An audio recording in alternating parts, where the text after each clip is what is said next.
안녕하세요. 북유럽 연구소의 북극여우입니다. 이번에는 북유럽 소식은 아니고요. 한때 이웃나라였던 과거 소비에트 연방에 대한 이야기를 해보겠습니다. 팟캐스트 그것은 알기 싫다 러시아와 우크라이나 푸틴과 젤렌스키 편에서 말씀드린 대로 소비에트 연방이 해체하게 된 그 에피소드를 소개해드리려고 합니다. 그것은 알기 싫다를 준비하면서 이런저런 자료를 보다가 발견했는데 무척 흥미로웠거든요. 코로나 이후의 위기 상황에서 강한 정부, 강력한 지도력이 더 효율적이라는 인식이 부각되긴 했지만 여전히 민주주의가 전 세계 정치체제의 기본이고 인간을 존중하는 체제라는 데 이의를 제기할 사람은 없을 것입니다. 대부분의 공산국가 또는 독재체제 국가의 정식 명칭을 보면 민주주의가 꼭 들어가더라고요. 따라서 지도자라고 해도 시민의 의사에 반하거나 여론의 지지가 없는 결정을 마음대로 할 수는 없습니다. 독재자라고 불리는 푸틴마저도 언론을 동원하든 투표를 조작하든 절차상의 정당성을 획득하며 허울만일지라도 민주주의를 실행하고 있으니까요. 그런데 과거 한 30년 전만 해도 그렇지가 않았던 것 같습니다. 한때 미국과 소련으로 냉전체제를 이끌며 세계를 양분했던 소비에트 연방이 무너진 건 하룻밤의 결정이었습니다.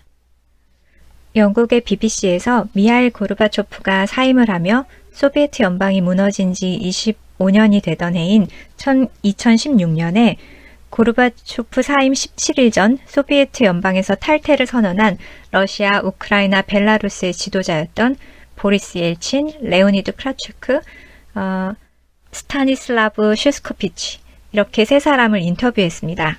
이런 기획을 하다니 정말 BBC에는 제가 수신료라도 내고 싶은 마음이라니까요. 소비에트 연방에서 가장 힘이 센 세 나라의 대표가 어떻게 이제 우리 소비에트 연방에서 탈퇴하고 연방을 해체하자라는 결정을 내리게 됐는지 그리고 그날 술에 취해서 사인을 했다는 소문이 있는데 그게 정말 사실인지 그날 밤의 이야기를 파헤쳐 보겠습니다. 1991년 12월 공산당의 지도자인 고르바초프가 소비에트 연방을 다스리던 시기였습니다. 마침 그해 여름 1991년 8월에 고르바초프를 축출하려는 쿠데타가 있었고 에스토니아, 라트비아 등 발틱 국가가 독립을 외치는 등 소비에트 연방은 매우 불안정한 상황이었습니다. 당시 우크라이나의 새 대통령으로 선출된 크라부축 역시 독립을 궁리하고 있었고 러시아의 대통령이던 옐친은 고르바초프에게서 벗어나고 싶어 했습니다. 마침 이웃나라 벨로루스의 대통령 슈스케비치가 겨울 동안 원유와 가스 공급에 대해 논의하자며 두 사람을 불러들였습니다. 벨로루스의 대통령인 슈스케비치는 당시 벨라루스의 경제 상황이 좋지 못해서 원유 대금을 치르기가 어려웠기 때문에 돈을 빌릴 곳이 없어서 그날 모임에서 이런저런 이야기를 하며 러시아에게 돈을 좀 빌려볼까 하는 생각이었다고 회고했습니다. 우크라이나 대통령을 초대한 이유는 세 나라는 소비에트 연방에서도 가까운 나라였기 때문에 따로 둘만 만나면 무슨 오해라도 살까 싶어서였다고 합니다. 한편 우크라이나의 크라부축의 기억은 달랐는데요. 슈스케비치가 원유와 가스 이야기를 하자고 했다는데 자신은 전혀 그런 기억이 없고 그날 소비에트 연방의 미래에 대해서 토론하러 갔던 걸로 기억한다고 했습니다. 연방은 쪼개지고 내전과 여러 위험, 전쟁이 연달아 일어났었기 때문에 벨로루스에 모여서 소비에트 연방이 어디로 향하고 있는지 단체로 무슨 청원이라도 해야 하나 이런 생각을 했었다고 합니다. 각자의 기억은 달랐지만 아무튼 러시아 연방 세 나라의 대통령이 모이는 일을 고르바초프에게 알리지 않는 것은 위험한 일이었다고 옐친이 말했습니다. 슈스케비치는 기억하길 고르바초프가 KGB를 보내서 우리를 체포할 수도 있었으니까요.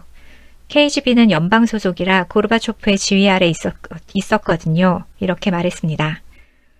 그래서 당시 세 나라의 정보원들은 서로 상황을 공유하고 있었고 또 마침 1991년 무렵 미하일 고르바초프는 이미 많은 힘을 잃은 상황이었기 때문에 고르바초프가 독점하고 있던 권력이 각 공화국의 지도자에게 어느 정도 넘어간 상태였다고 합니다. 고르바초프는 연방을 새로운 연합으로 재구성하고 싶어 했지만 그럴 상황이 아니었죠. 라고 크라부축이 회고했습니다. 그리하여 1991년 12월 7일 러시아와 우크라이나, 벨로루스의 지도자였던 보리스 옐친, 레오니드 크라추크, 스타니슬라브 슈스케비치 이렇게 세 사람이 벨라루스와 폴란드의 국경 근처 벨라베자의 고급 빌라, 주로 최고위 공산당 간부가 모이는 그곳에 모였다고 합니다. 굉장히 화려한 곳이었습니다. 소비에트의 최고위층을 위한 장소였죠. 당시 모임을 주선한 벨라루스의 슈스케비치가 말했습니다. 우리의 모임은 늘 사우나로 시작합니다. 사우나 이후에는 엄청난 양의 술을 마십니다만 이날은 사우나 후에 마사지를 했습니다. 소비에트의 전통에 따라 모든 것은 최고급으로 준비했습니다. 엄청난 양의 음식, 음료, 영을 즐길 수 있는 연회와 사냥까지 말이죠. 다음날 아침 9시 3명의 대통령과 함께 각각의 총리, 고위 간부가 모여서 논의를 시작했습니다. 뭘 논의해야 할지 불분명한 채로 회의가 시작되었었다고 합니다. 그런데 러시아 쪽 간부가 말문을 열었다고 합니다. 그리고 크라브축은 그 말이 죽을 때까지 기억이 날 거라고 했습니다. 소비에트 연방은 지정학적 현실과 국제법에 의거해 그 존재에 수명이 다했다. 이 첫 문장에 아무도 이견이 없었고 모두 여기에 동의해서 사인을 하기로 의견을 모았습니다. 러시아 제국의 후신인 소비에트 연방이 해체되는 순간 당시 우리가 술에 취해서 이런 결정을 내렸다는 소문이 돌았습니다만 슈스케비치는 말하길 전혀 사실이 아닙니다. 물론 전통적인 소비에트의 스타일에 따라 알코올은 어디나 놓여 있었고 마음껏 마실 수 있었지만 손도 대지 않았습니다. 다만 조항을 하나씩 완성할 때마다 브랜디를 한 방울씩 마셨을 뿐이죠. 그렇게 해서 오후 3시가 되자 소비에트 연방의 해체를 확인하는 14조항의 문서가 완성되었습니다.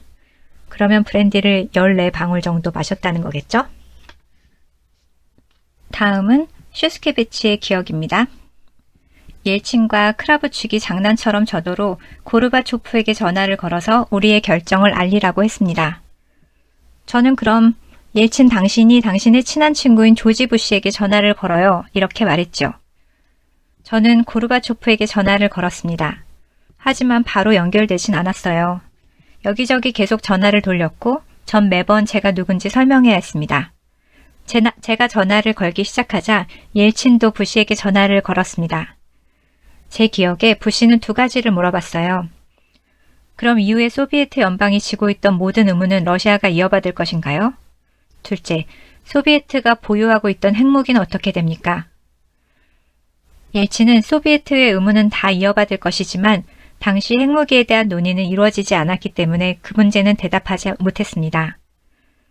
한편 고르바초프와 어렵사리 통화를 하게 된 저는 슈스케비치는 세 사람의 결정, 소비에트 연방의 탈퇴와 해체에 대해서 말했습니다.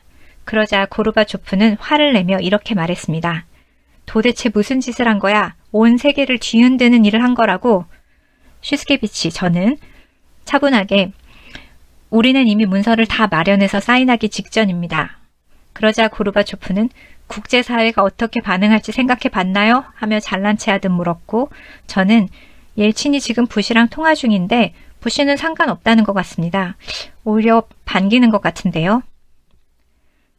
이렇게 해서 세 사람은 곧바로 기자회견을 열고 소비에트 연방 해체 문서에 서명했다고 밝혔습니다. 전 세계의 속보로 뉴스가 나갔고 알아듣지 못할 언어 중에 세 사람의 이름은 계속 오르내렸습니다. 막상 이렇게 발표는 했지만 의회의 인준이 남은 상황이었죠. 어떻게든 세 나라 모두 다수당이 공산당이었으니까요. 하지만 세 나라의 의회 모두 원안을 통과시켜 주었고 그 이후에 소비에트 연방의 여러 나라가 해체 서명에 동참했습니다. 그리하여 소비에트 연방에 속해 있던 여러 동유럽 국가가 현재의 이름을 갖게 되었습니다. 그리고 1991년 12월 25일 크리스마스에 고르바초프는 사임을 발표했습니다. 그리고 그렇게 소비에트 연방은 사라졌습니다. 베를린 장벽이 무너진 일도 그렇고 소비에트의 해체도 그렇고 역사가 이렇게 갑자기 진행될 수 있다는 게 무척 신기했습니다. 세 사람이 술에 취해서 내린 결정이라고 하기엔 또 실제로 그렇다고 해도 모두가 한마음으로 동의한 소비에트의 해체, 의회의 비준, 줄줄이 이어진 구소비에트 연방 국가의 동참이 이루어지는 과정을 보면 뭔가 막힌 둑이 툭 터졌다고 할까요? 그렇게 물이 흐르듯이 진행이 돼서 그날 밤 1991년 12월 8일은 어쩌면 티핑 포인트라고 할까요? 물에 끓는 점 같은 지점이라고 볼 수 있지 않을까 싶습니다.